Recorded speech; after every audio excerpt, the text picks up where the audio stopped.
It's been a bit of a tumultuous month or so, hasn't it? A lot going on, a lot of pushback, a lot of angry voices when it comes to this new direction for Total War. And while I have rarely, if ever, seen the community this united when it comes to a major DLC announcement for the Warhammer series, Shadows of Change and Warhammer 3 are currently sitting at numbers 8 and 9 respectively on the global Steam bestsellers list, which means that people are still buying it, which is their prerogative. As always, do what you want with your own money, especially when it comes to entertainment. I mean, if you're like financing the trafficking of immigrants or investing in bioweapons designed to wipe out humanity, then stop that. But otherwise, you earn your cash, use it when you need it, like JG Wentworth, hashtag not sponsored. And what I think that demonstrates more than anything, really, is that Reddit and YouTube communities are not necessarily reflective of the entire player base, which should be fairly obvious. This is not going to be a financial disaster for CA, even with reviews sitting at very negative, even with all the backlash and outcry and plans to boycott. With that said, the court of public opinion does matter, our voices do make an impact, and our feedback has shaped this series significantly more than a few loud detractors would like to give credit for. Frankly, a lot more than you guys could even know. Creators and the community at large have drastically changed the trajectory of the series, mostly for the better. And while some of the uproars we've experienced over the years were embarrassing, misguided, and occasionally just flat out wrong, this was not one of those times. So you might be wondering why I have not covered Shadows of Change much over the last several weeks, why I haven't really been uploading much of anything, and the answer is pretty simple. I didn't want to. I've been sitting on some really good battles and really good ideas for content that I kind of just flat out refuse to make, not because I'm participating in some boycott or because I wanted to make some grandiose statement and stick it to the man in solidarity with the community, but because I simply did not want to. Because I'm a bit exhausted with the drama, with the continuous cycles of poor patching, support, and communication, of uneven and buggy releases, of power creep, of the fact that a year and a half into this culmination of what has been an awesome series, I still believe that the campaign right now is significantly less fun than it was at the end of Warhammer 2's life cycle, which is kind of insane to think about. It has been a bumpy road, and that grows wearisome over time, especially when the novelty of a series like this has long since worn off, when I think the support that it's been given simply isn't enough to keep it in a spot that's worth playing a lot. So this whole situation didn't happen in a vacuum, right? Shadows of Change getting a hefty price increase and the subsequent rage machine did not happen in a vacuum. And as I've hopefully made clear, it's not about the $25. It's about what it represents. It's about getting similar amounts of content to the Twisted and Twilight with Drycha for more than double the price, then marketing it as premium DLC. It's about shrinkflation, greedflation, less product, more money. People are tired of being nickel and dimed by corporations in every aspect of their lives, from housing to groceries to gas to entertainment. The 25 in and of itself is nothing to a lot of people. It's a lot to some people, and that's fair, especially with conversion rates on Steam. Some of that is insane. But if I go out to dinner with friends in America, have 2 drinks and an entree, I can spend twice that easily, tip included, and not even necessarily at a fancy restaurant. But Shadows of Change, despite being a way better DLC with way cooler mechanics, lords, and monsters than Volkmar and Helmengorst back in the day, has one of the worst price to content ratios I've seen since The Grim and the Grave, which is the wrong direction for the series and why I didn't really feel like playing it or covering it a whole lot. $25 is steep, and at face value, it's already difficult to justify for some people. It has already priced some out of the trilogy entirely, especially in countries where that Steam price conversion rate is so bad. But ultimately, if the product seems worth that new price point and the quality is high, the community could be fine and grow accustomed to this new direction with $25 of DLC, if it feels like it's worth it. More content for more money is reasonable, but at least for me, Shadows of Change delivered the more money part, but not with a commensurate increase in content, and that has been my biggest problem. Well, that and general patching and support. Both are completely fixable. This is not the tolling of doom for the Total War series. I don't think this will be some huge catastrophe. It just shouldn't become the standard trend, because it will hurt the Total War brand in the long run if this keeps happening. Not just for Warhammer, but future Total War games as well. It's not a business approach that should be cultivated, but missteps happen. Something that can hopefully be addressed in a way that benefits all parties moving forward. Because we want a game to have fun with and feel like we get our money's worth. That is the ultimate goal here. And reasonable people want those who created that content to thrive and grow and succeed as well, so they can reinvest some of that back into the series. A couple other things I want to talk about. Please stop demanding that Total War content creators boycott the Total War DLC. If you want to ask nicely and have a conversation about it, that is your right, of course. And if you're not a dick about it, that's one thing. But demanding, just coming to my channel and demanding the people whose job it is to cover Total War not make content about the newest Total War product is silly, for a variety of reasons. If you worked at a deli or a fancy restaurant and a customer came into your kitchen to yell at you, to demand things at you, to say that the price increase of sandwiches or escargot was insane, and they told you to protest that increase by boycotting your job, and just said, no, don't make any more money, you would laugh them out of the building. It is ridiculous and entitled to demand that someone stop making money and supporting themselves because you don't like a product, when covering that product is their job. No one is demanding Al Michaels boycotts commentating NFL games when there's a CTE concussion scandal, or when the NFL attempts to cover up domestic abuse, match fixing, or gambling problems, right? It's not on Al Michaels. It's not on the guy who commentates the games to fix those issues, to deal with the corruption inherent in the NFL. He's doing his job. His mere existence does not make him complicit in the misdoings of those who employ him. Each and every one of us buys products from or tacitly supports companies who do very evil things on a daily or weekly basis. That is the reality of the world we live in today. If you work in the corporate world, or really anywhere, or buy anything, or do anything, you are at least indirectly feeding money to people whose sole job it is to exploit, trample, trash, and devastate people's lives for profit. Many of us are employed by those same kinds of people. At home, right now, I have patent leather Jordans that were probably made in some Bangladeshi sweatshop with the fingers of 8-year-olds making 15 cents a day. My iPhone has cobalt and other rare earth materials that were probably dug up in some hellish African mine.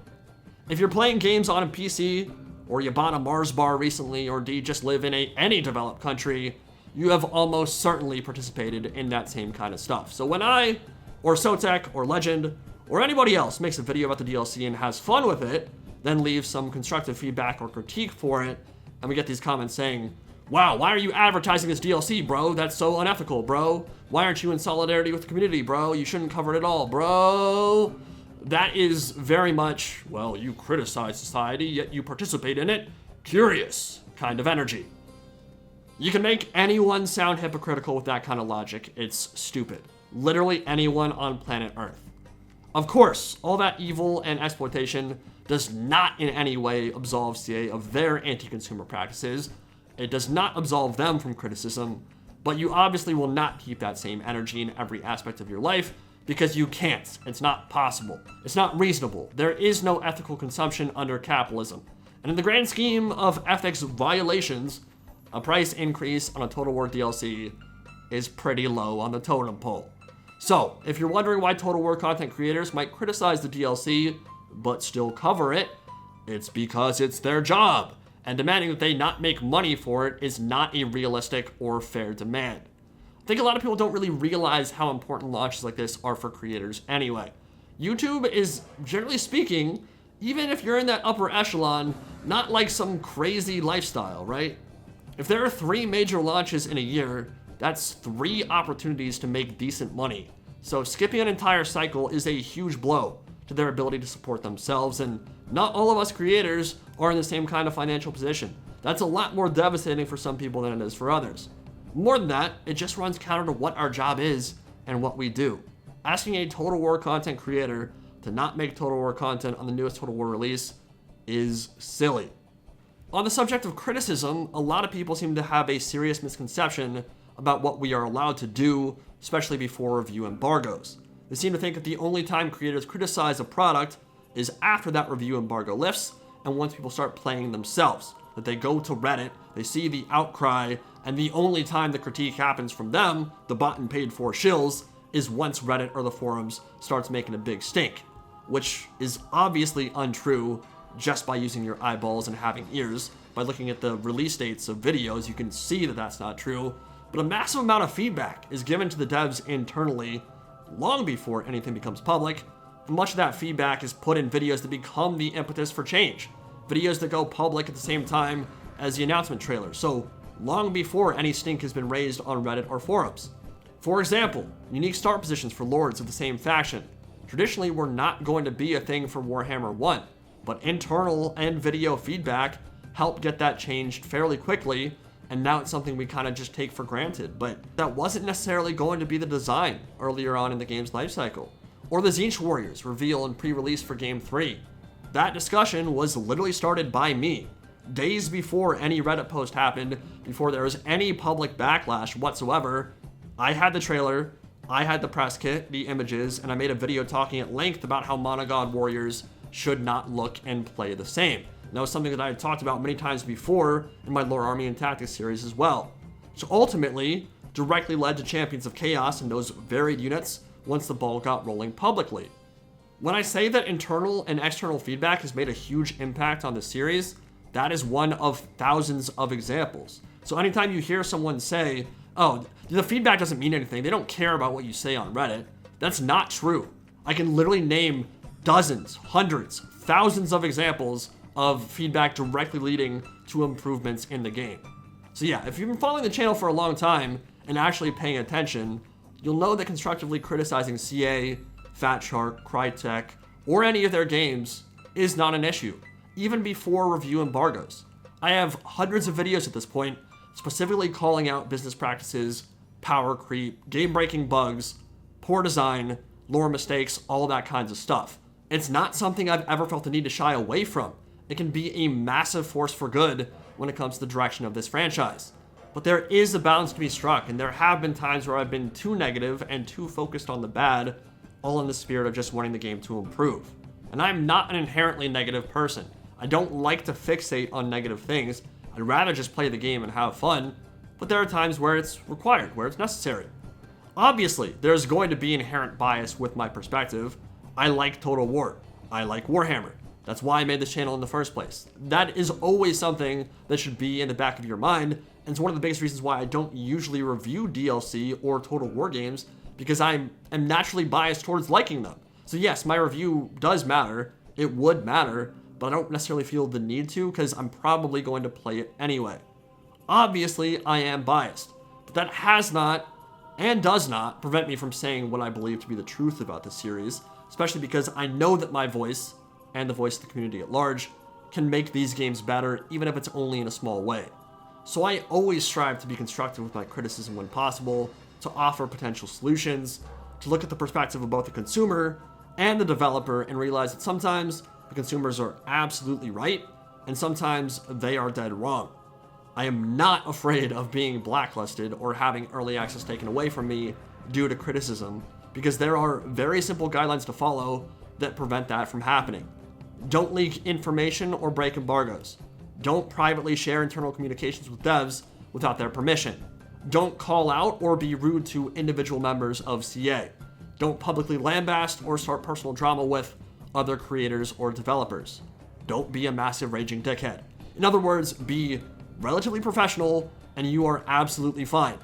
Other than that, yeah, I can and do pretty much say anything I want about any of these games without fear of reprisal. And in any example you can give me, I promise you there was a logical, reasonable explanation for why someone got blacklisted. So when it comes to Shadows of Change, I'm still going to make videos for it. I'm still going to cover battles. I may even make some campaign stuff. I have some good ideas for content moving forward, but I am frustrated with the direction of the franchise over the last year and a half. I am annoyed with the patching process and why it takes so long to fix well-known bugs that obviously damage the experience. I do think it's lame that Warhammer 3, despite being a fun game and one that I have enjoyed for many hours, has so consistently dropped the ball on elements of battle and campaign since launch. And more than anything, I'm just a bit bewildered that despite all the content that's been added, the core experience is in many ways worse than it was 3 years ago, which is not how building and iterating and improving should occur. Shadows of Change is not a terrible DLC. It has lots of good content in it. It is not going to be a financial disaster for CA. But I do believe it was a blunder. I believe they've damaged a lot of the goodwill they've generated before the release of Warhammer 3, and that their communications to the community in response were poorly timed, poorly thought out, and rushed out, and ran in direct opposition to the advice we gave them before they went live with it. I am hoping to see some significant improvements in the coming months and years, not just for the sake of the Warhammer trilogy, but for the sake of the Total War franchise and its community on the whole. Because Total War is a lot bigger than just Warhammer. And if the same bullshit keeps happening with Empire 2, Medieval 3, Pharaoh, and 40k, they're gonna find their consumer base dwindling rapidly. And if I know one thing about business, that is the one thing a business cannot abide.